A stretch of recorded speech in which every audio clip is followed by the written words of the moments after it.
There's a lot of marginalized communities have a much smaller share of VC investment going their way.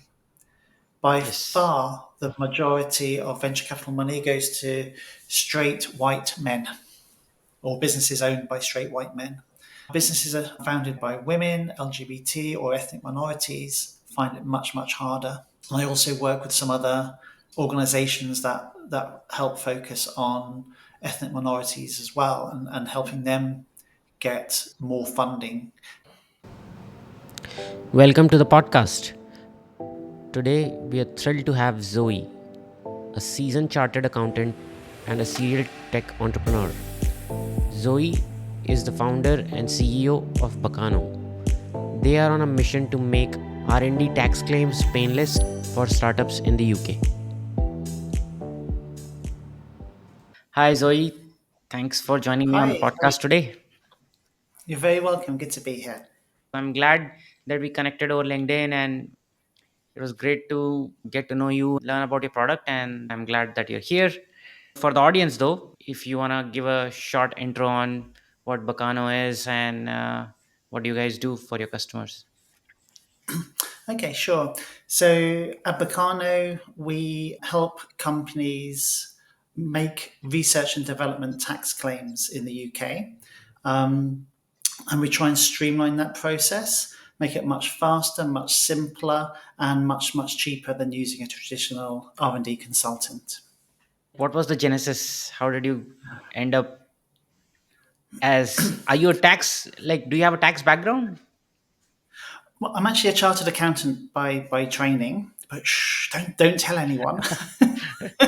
Not something you should be particularly proud of. But I've spent the last 25 years as a serial technology entrepreneur. So I've started, funded, and exited a number of different tech companies. Mm-hmm. 8 or 9 years ago, I was running another tech company, and I used to get contacted all the time by these R&D tax consultants trying to help us make R&D tax claims. Mm-hmm. Because of my background being a technologist and an accountant, I've always just made my own R&D tax claims because I know that process pretty well. And but it was interesting to see the approach and the methodology from a lot of these other R&D consultants. And quite frankly, I was pretty shocked. The integrity seemed to be really poor. They were trying to encourage people to make a lot of sort of bogus claims and inflated claims. They were massively overcharging their clients. Clearly, they were giving a bad service. And I just thought that's really horrendous. It seems to be the only area of financial services that's been taken over by like the ambulance chasing lawyers. And I thought I just you know I'm being a little harsh, a little unfair because there are some good R&D consultants, but there are an awful lot of bad ones that didn't have a lot of integrity. So I thought I would set up in competition to try and bring some integrity to that market and charge a reasonable fee. And for the first 5 or 6 years, I was doing this manually, as everybody did, before then looking to streamline things further with a platform. From what I remember from our R&D tax claims from my last startup, which was also UK based, most consultants do charge like a percentage. We also charge a percentage. I mean, most consultants still charge 20 or 25% of the claim value. Okay. If you're lucky, you might find somebody doing it for 15, but most are still 20 or 25. And they tend to have minimum fees as well of like £3,000 per claim. So for smaller companies that are just getting started and want to make R&D claims, often that level of fee just doesn't make it worth their while. Hmm. Using this platform, we've streamlined the process for the client and we've streamlined the process for my company as well in actually processing the claim. So the time we spend is lower. It's a lot more streamlined for everybody. And we're trying to be really aggressive with the pricing to really take the market. And instead of the 20-25%, we charge 4.5%. And instead of a £3,000 minimum fee, we charge £450. Hmm. So it makes it viable. To be honest, we do some small claims where the claim value might only be £2,000 or £3,000, but it's still worth the client making that claim because our fees are so low. They still retain Yeah. enough money to make it worthwhile for them. We don't make much money from it, to be honest. We probably even take a hit on that. Hmm. But we also do some very large claims where we can make a bit more money. The biggest claim I've ever successfully processed for a client, I managed to get them back £1.03 million as a cash payment from HMRC. Right. So it's basically everything in between those two ranges. But I believe it's kind of, I can't call it business karma. I always, if a client has valid eligible R&D activity, I think it's a real shame if they can't make an R&D tax claim, because this scheme is in place to Encourage encourage that. new Yeah. companies to go out, to innovate, to create new intellectual property, to stimulate the economy, to grow a business, pay more taxes, employ more staff, and basically make the UK a centre of excellence in R&D. And I think that's a really great thing. And it's nice to help smaller clients as well as the larger ones. Several reasons. One, hopefully they will continue to grow and their claims each year will grow as well. And if I do a good job for them, then they stay with Bacano. Hmm. Also, when you do a good job for them, they recommend you to other companies. Yeah. So a lot of our new business comes from word of mouth and recommendations. And yeah, it's just good business karma. Yeah, no, it's always good to have good business practices. If customers are happy, they're gonna send you work. Uh, Bacano has grown since you've launched it as a platform. You now have over 80 clients, right? This last time we spoke, virtually with no marketing. Was it all referrals? How did you scale it to 80 B2B customers? Two ways really. The full platform's been live for about 2 years now, a fraction under from the first two or three pilot test clients up to 80 in a couple of years. Um, we could go a lot faster. We could grow a lot more if we were doing a lot more marketing, but we don't, because trying to really keep a tight rein on costs in the business. I want that growth, in at least initially, to be gradual, to be steady, to be well managed. I don't want to suddenly have three or 400 clients rock up and I suddenly need to hire loads of staff, because that is when you can get yourself into a lot of trouble very quickly. So I think at least till you get to a critical level, it's nice to do that slowly. And then when you hit a critical mass, then turn the taps on and ramp quickly from there. So what I've done so far is basic word of mouth. I speak at a number of conferences as well. I've done quite a few presentations to incubators and to things like this, to their portfolio, and to VCs, to their portfolio clients. The only bit of actual marketing I do, or paid proper marketing, is actually how you got approached, Fisher. It was one of my clients has developed a platform for LinkedIn marketing. Hmm. So they take your LinkedIn profile, and then they source a list of people on LinkedIn that fit the criteria. It's a fairly relevant problem for any tech company that's trying to innovate in UK. So I would assume most people would at least see the message as relevant. That's right. I think it's a case of, if you are a company that is making R&D tax claims and you are using a consultant who's charging you 15, 20, 25, even 30%, Yeah. then you could argue you're being a bit silly if you don't at least consider using Bacano. Yep. And so these incubators that you approach, I think that's a approach that, so I was part of an accelerator with my last startup as well. I actually did share it with that network as well, the details of Bacano for the UK Antler cohort, Thank you. because I thought it would be very useful and relevant. Through that accelerator as well, I see a lot of big companies making inroads, giving presentations. And for a startup, any tips on approaching them and getting them to let you present to their startups? What works? To be honest, I haven't just cold called or connected with a VC or some kind of incubator. Hmm. All these relationships come about from networking events that I've attended. Okay. So I go to quite a lot of entrepreneur slash investor networking events I'm invited to. Yep. It's usually just meeting people at these events. Everyone's discussing what they're doing, and so I'm talking about Bacano and what it offers to clients and why it's different to what already exists. And that tends to get people to say, "Oh, great! We represent a whole number of portfolio companies. Would you be prepared to come and do a session to them?" And I do that, and I try not to make those sessions salesy either. Hmm. I think it's really important for clients to really understand the R&D tax claim process. When I do these sessions, it's really just educating exactly what qualifies, what doesn't qualify, how you can prove it, how you can demonstrate it, what costs can and can't be included.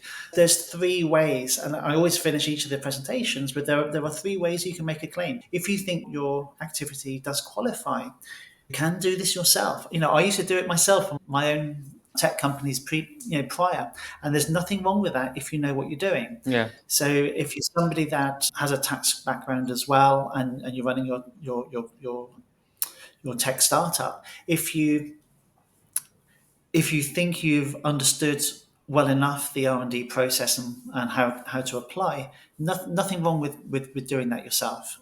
And I always tell clients, that should be number one option. If you have that capability in house, Yeah. don't use me, don't use Bacano. Yeah. Why would you pay even 4.5%?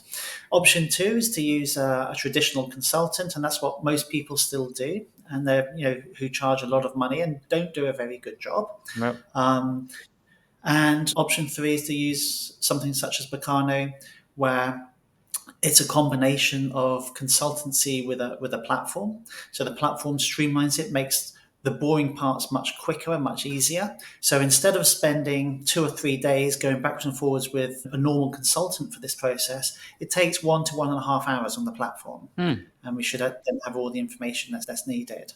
So it's a case of educating the client to make a proper informed decision rather than just scaring them into using yourself or somebody else. It's make sure somebody knows exactly how the process works. Yeah, with the price differential and the efficiency makes sense. If I still had a company in the UK, I would definitely use you guys. Given the number of changes that are coming in every year or so through HMRC, have you thought about utilizing AI Yeah, to move the. we're we're we're doing some tests on AI at the moment, Yeah. Okay. um, just to streamline some of the narrative that will go into the technical justification document. Hmm. It would be quite good at enhancing some of that. Also, we're going to be building AI models to check completed technical justification documents against all of the HMRC guidelines for making claims. Hmm. They've kindly published all of that online, obviously, anyway, because people need to know what the rules are. So we're training AI models at the moment to understand all of those rules and then validating the efficacy and the quality of technical justification document. We're also looking at adding additional product areas to Bacano as well. And we're going to be using AI for that as well. So grant applications is one area that we're going to be launching hopefully by the end of this year. So things like Innovate UK grants. There are some other companies out there that help people make grant applications, but my goodness, they're expensive. They tend to charge £6,000 or £7,000 as an upfront fee plus a percentage of whatever you get back in a grant.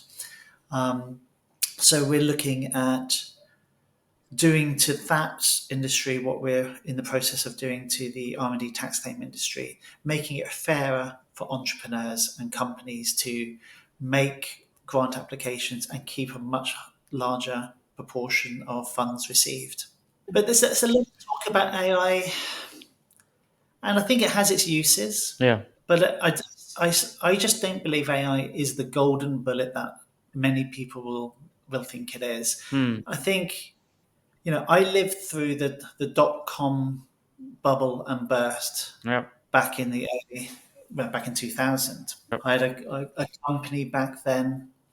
It was a digital media agency founded in 1999, and we did we were doing an IPO process it was an AIM listing. We were only 15 months old as a company, and we were doing an AIM listing at 20 million valuation, raising 3 million new money.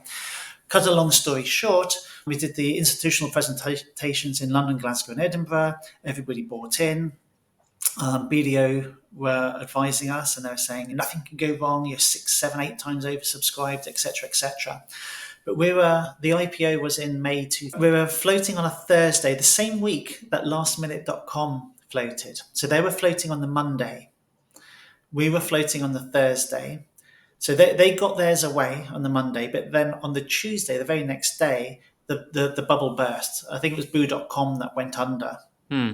and the whole internet bubble burst. I thought, our business was fine. I mean, we were cash positive, we were Okay. profitable, we were only, let's say, 15 months old. We had 28 staff. We had over £1 million in the bank. We were 100% management owned, zero debt, and profitable. It was great. Back in those days, early days of the internet, if you knew what you were doing, you could just win customers. So we win all the big blue chip clients from all the big traditional media agencies that just didn't understand digital. So we were in a really good state. Now, as I say, on the Tuesday, the bubble burst. On the Wednesday, most of our backers taking us to market pulled out. I thought, oh, no. And they all said, look, we don't want to pull out. Yeah. Your business is actually one of these internet businesses that is good and solid and actually a profitable, decent business. But because we've had our fingers burned, our directors won't allow us to take you to market. We'll sign a contract to say if you get to market, we will invest on day one, but we can't take you to market. The only people that stayed in were Bearings. They stayed in for £1 million, but we needed to find 3 million. So we had 3 firms of brokers running around the city trying to find the other 2 million. And we couldn't get it in the end. And that Wednesday evening, about 11 hours before hitting the market on the Thursday, we had to pull the whole thing. And we had £500,000 worth of fees around our neck by that stage. Oh, wow. Yeah, so that was a stressful time. We ended up doing a trade sale in the end to WP and survived a 4-year earnout with them. But that's another long story. But the only reason why I really mentioned that is back then in around about 98, 99, when I was running that business, you would see an awful lot of companies with an internet idea, and it was basically on the back of an envelope, and because it had internet and .com, people were just throwing huge Huge amounts of amounts of money money. at Yeah. it. And you know, obviously a lot of these businesses were utter nonsense, and the inevitable happened. Yeah. And I think there's going to be, to some degree, a repetition of that with AI. I think AI is great. I think there's definitely a need and a use and a benefit from it, like there always was with digital and .coms and things like this. Yeah. But I think there's a lot of companies out there that are raising serious money just because they're banding the word AI around. And when you actually look at what they're doing with it and how they're integrating it and what value add it is giving, in my opinion, doesn't justify some of these valuations. Yeah. So yeah, we're looking at it. We will be using it, but I think lessons have to be learned from the past, from 25 years ago. Yeah, I mean, I was reading an article earlier today, around energy costs of Google have shot up by 50% because of the amount of energy is needed in the new data centers. So, yeah, time will tell, but it definitely feels like a bubble. Not very good for the environment, all of this extra processing. Yeah, it definitely feels like a bubble. Time will tell. That's not to say it's not good. It is good. There is a lot of good stuff you can do with it. Yeah, But AI for the sake of AI, just to say it's in your platform, no, no, no, no. That's what should be avoided. It should be used selectively where there's a genuine need and a benefit from doing so. yeah. Yeah, I think also companies need to be cautious on how they use it as well. If they add AI features, probably have it metered so that customers are actually paying for whatever they're using. Just like water or electricity, if you have unmetered access, you're going to consume a lot of it. Whereas if you have a metered access, um, you will be aware of the cost. Should certainly look at carbon offsetting Hmm. Yeah. to at least try to do their best to reduce the impact of this Yeah. Yeah. That's a good idea. and build the cost of the carbon offset into their services. Yeah. So it doesn't necessarily have to be a cost borne by them, but yeah, it's something that people should consider. Yeah. From the data that's coming out, I don't know if it's offsettable.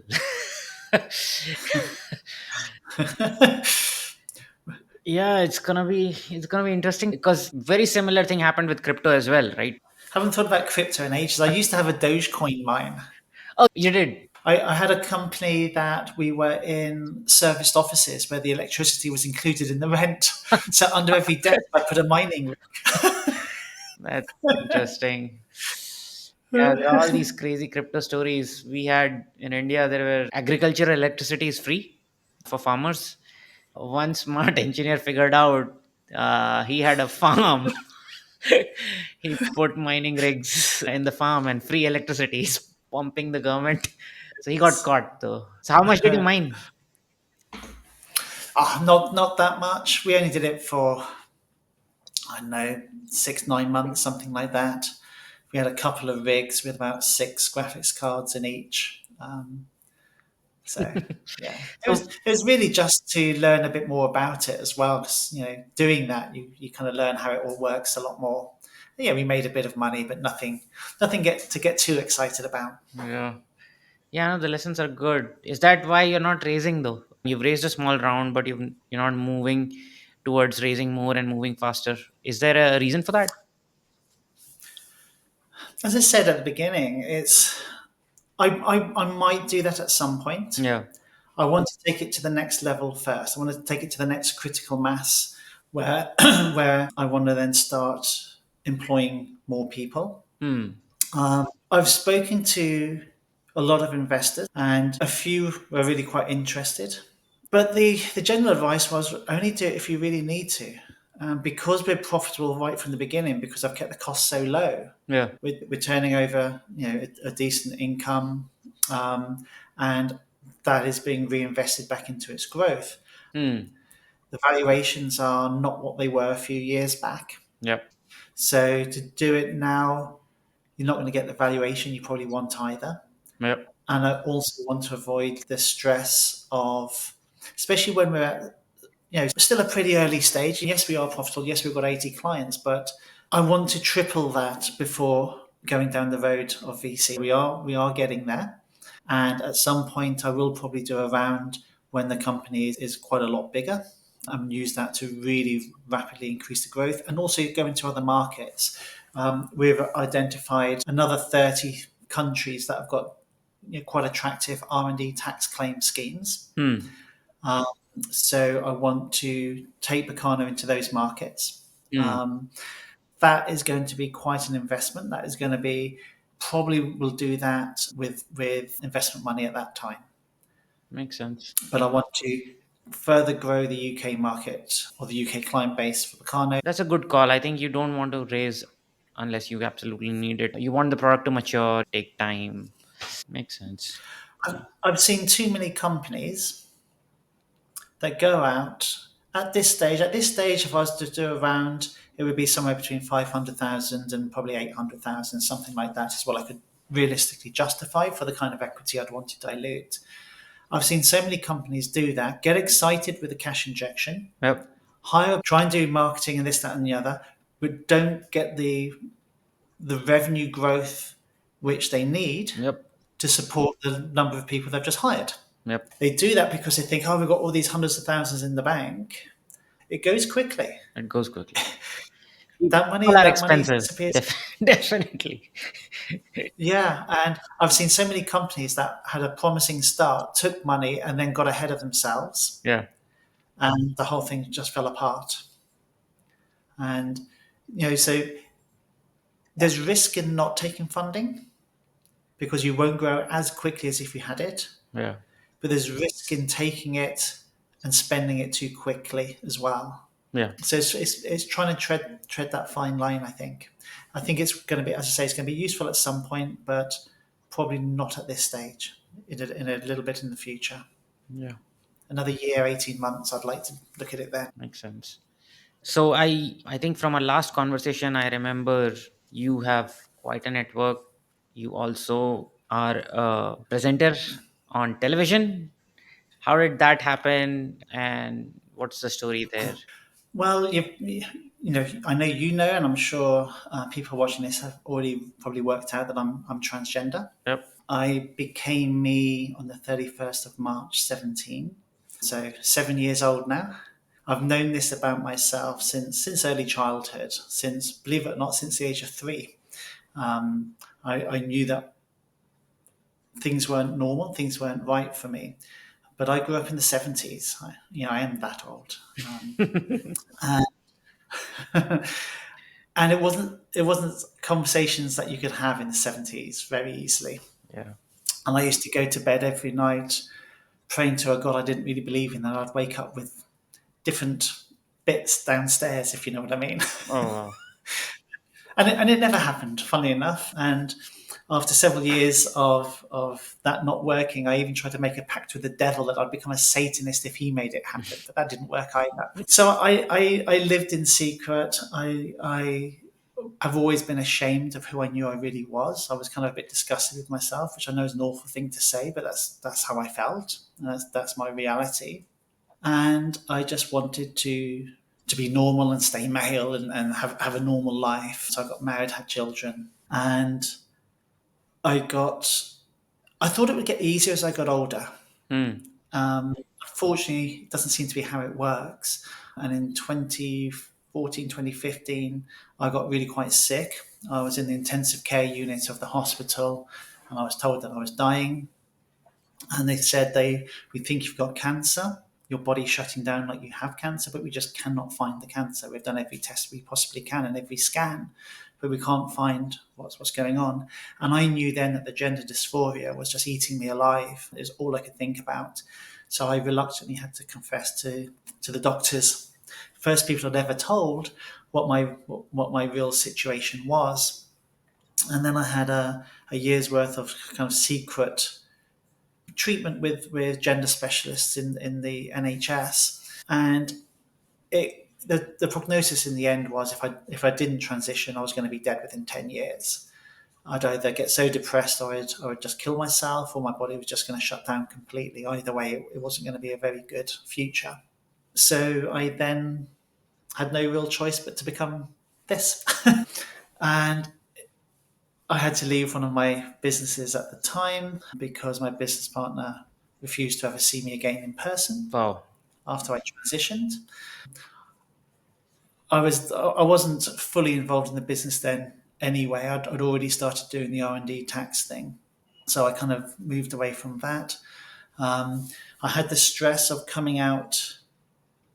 At the time, I had about 35 R&D tax clients when I was doing everything manually.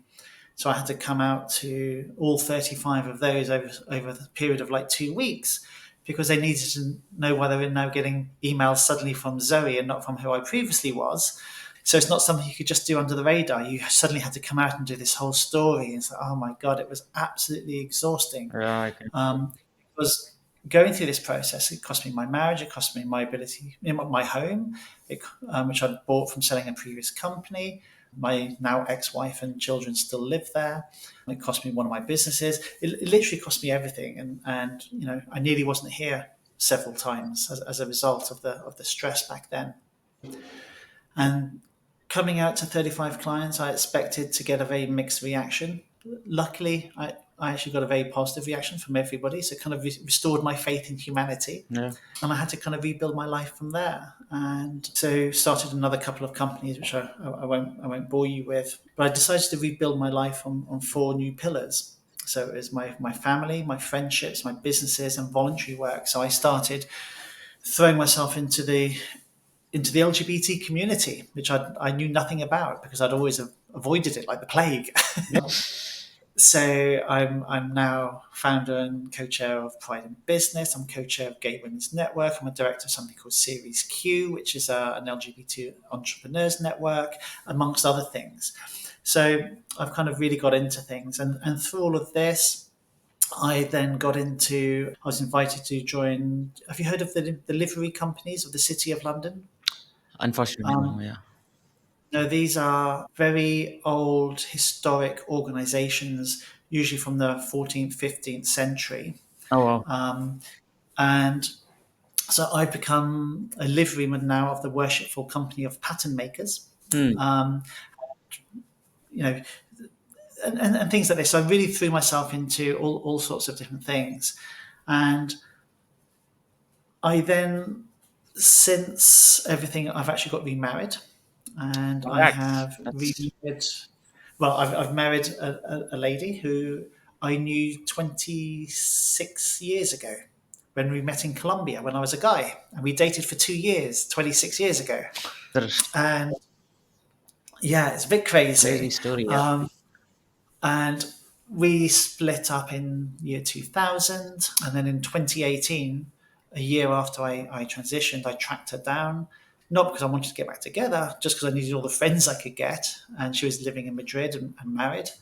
Got in touch, told her my story. She was suitably shocked. She was actually going through a divorce at the time. We became friends.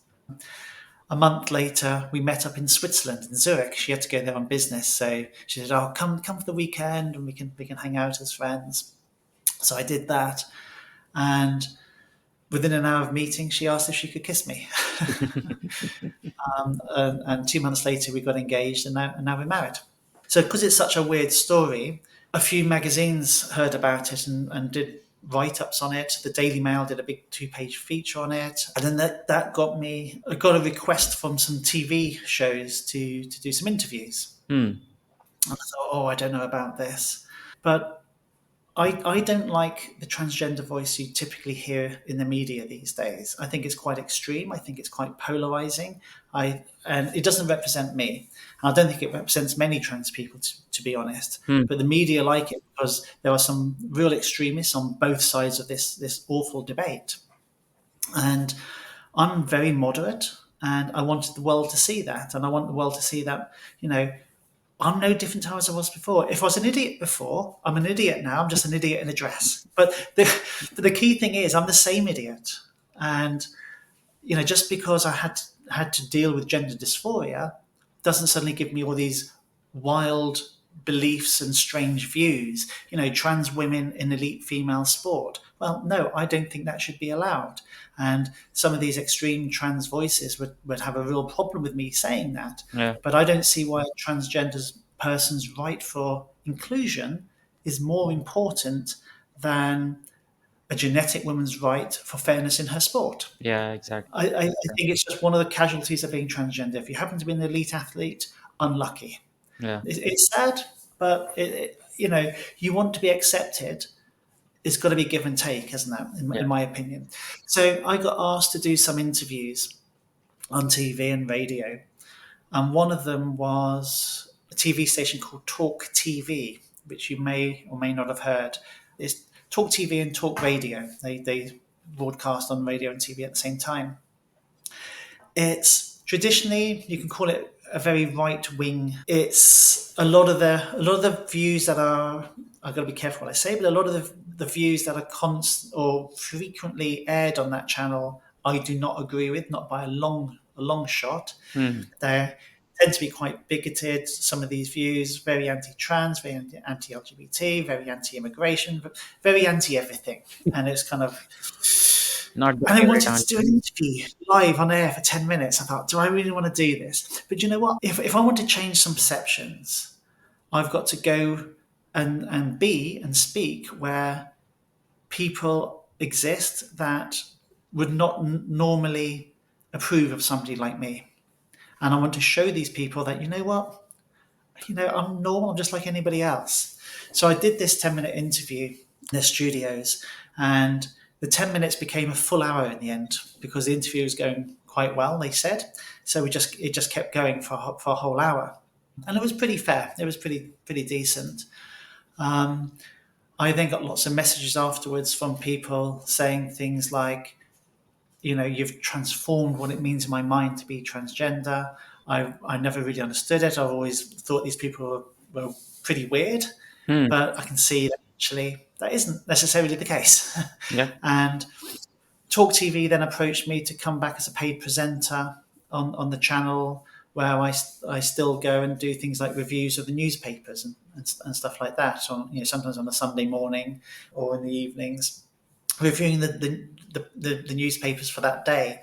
Oh, And it's nice to be on air on a channel that I wouldn't I don't share most of the views aired on that channel, but I'm there as a trans woman, not harping on about trans issues or LGBT issues. I'm there talking about the news, yeah.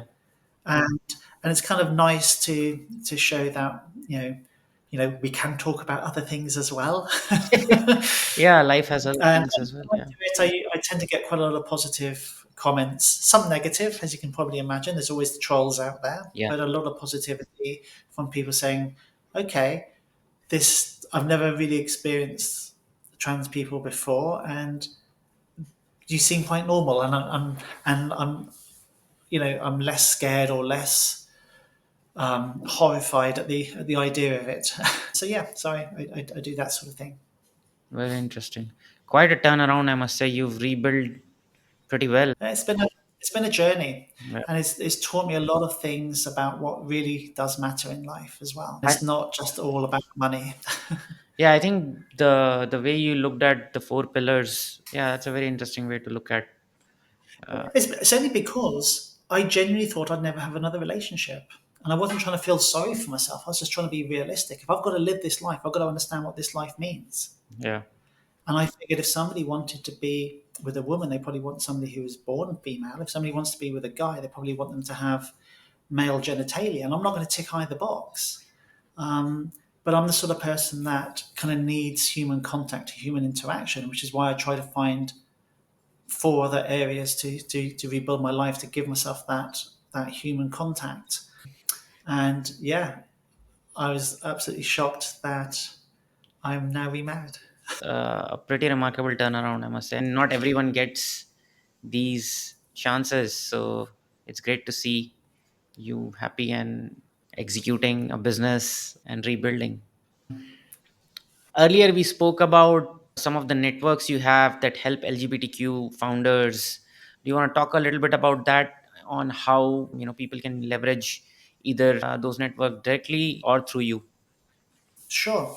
I'm part of several things. One is called Series Q. So it's seriesq.com. I'm a director of that organization. We're a network of about, I think it's about 12 or 1300 LGBT entrepreneurs, and they tend to be either founders or key staff within usually startups. We run regular events, every 1 or 2 months, and there's a lot of business that's conducted between members, and some funders are, often attend as well, which is very good. I'm a member of something called which is it's a network of, again, of LGBT founders, and they run networking events for the LGBT founders and investors. So it's usually about 50-50. And at the last one, I've just received the email from them a few days ago. They said at the last event a couple of months back, over 50% of the LGBT founders secured investment at that one event. Oh, wow. So yeah, it's a pretty good network. There's another event coming up shortly, but I think I'm going to be in Madrid for it, and therefore we'll miss it. And there's lots of other VC networks that focus on LGBT and ethical investors and founders. So you've got things like Angels. They're very big, and they do lots of events which I've attended, and Proud Ventures, and there's quite a lot of support out there. You just need to go look for it. From the female side of things, I'm co-chair of something called the Gay Women's Network. That's a professional network of basically people that identify as LBGT women, and we've got about 1,500 members in London, and the events we run tend to be more career and business focused. We do parties and things as well, but a lot of it is all about career, networking, business, which is also pretty good. And these networks are like primarily UK focused, or some of them are global networks? Primarily UK focused, although they do also have some international connections, and sometimes there are events where people come from overseas to attend some of these events and stuff as well. There's an organisation also called Out Britain, and they're positioning themselves as the UK's first LGBT Chamber of Commerce, and that's to help Hmm. LGBT owned businesses secure contracts with big corporates, because a lot of big corporates are looking to diversify their supply chains. And they also have a lot of contacts with international chambers of commerce, and they run trips and events, targeting specific countries for different reasons. That's quite a bigger network. So it's great to see people helping each other and getting others access. Yeah, I mean, it's a good thing, because there's a lot of marginalized communities have a much smaller share of VC investment going their way. By Yes. far, the majority of venture capital money goes to straight white men, or businesses owned by straight white men. Businesses are founded by women, LGBT, or ethnic minorities find it much, much harder. I also work with some other organizations that help focus on ethnic minorities as well, and helping them get more funding. People like Foundervine, you may have heard of them. I don't know, but they're also a No, very good never. network.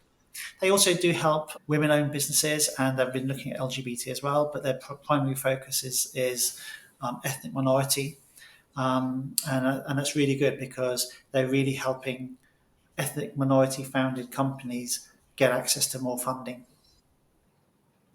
I'm sure you're tired. We've been talking for a while now, but thank you so much for joining me on the podcast. It was A pleasure. as always, lovely talking to you and having you here. Thanks a lot, Vishesh. If you found this valuable, you can subscribe to the show on Apple Podcasts, Spotify, or whatever your favorite podcast app is. See you in the next episode.